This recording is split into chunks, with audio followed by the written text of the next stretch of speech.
Good morning po sa inyo lahat. Isa pang maliyugto na ating daily Bible blessings. Pamagat po na ating aralin ngayong umaga ay pinaghihintay ba natin ang Diyos? Pinaghihintay ba natin ang Diyos? Isa po mahalagang pag-uusap ukol po sa daglian at maagang pagsunod sa ating Panginoong Yesus. Ay ating makikita minamahal sa Luke chapter 9, 59 and 60. Ay po roon, sinabi naman niya sa isa, sumunod ka sa akin.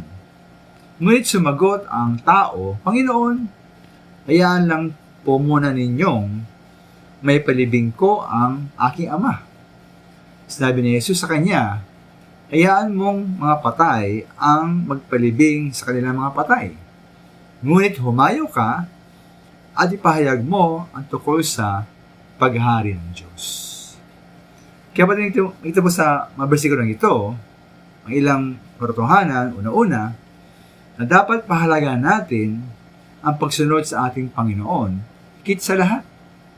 Dapat munang unahin siya, ang Panginoon, bago anumang bagay, tao o gawain. Pinaayon po sabi sa Mateo 6:33, na atin munang hanapin ang kaharian ng Diyos at ang kanyang katwiran. Ay di ba sa Kolosa 3:2, dapat natin ituon ang ating mga damdamin sa mga bagay na makalangit at di sa mga bagay dito sa sanlibutan.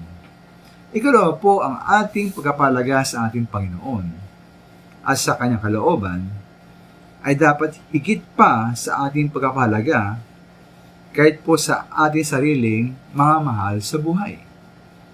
Sa ating pong binasang bersikulo, pinag-usapan po ng lalaki na hayaan muna siyang may palibing ang kanyang ama. At pagkatapos ito ay sunod siya sa ating Panginoon. Na maring kahulugan po ito ng mahal, una-una na siguro patay na kanyang ama, kailangang ilibing niya muna, o di kaya ay hintayin niya munang pumalo ang kanyang ama bago siya sumunod sa ating Panginoon. Ngunit sumagot po ang Panginoon Yesus, sabi niya na dapat niyang unahin ang paghayo at pangaral ukol sa paghahari ng Diyos. Kaya mahal, ang tanong po rito ay, ati bang pinaghihintay ang ating Diyos? Na ba, huwag mga minamahal. Sumunod tayo sa ating Diyos at maglikod tayo sa Kanya ngayon na. Dahil maaaring wala na pong bukas, wala na tayo, at wala nang kakataon tayong sumunod at maglingkod pa sa ating Diyos.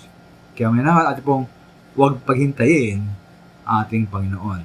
Sumunod tayo ngayon na. Maraming salamat po.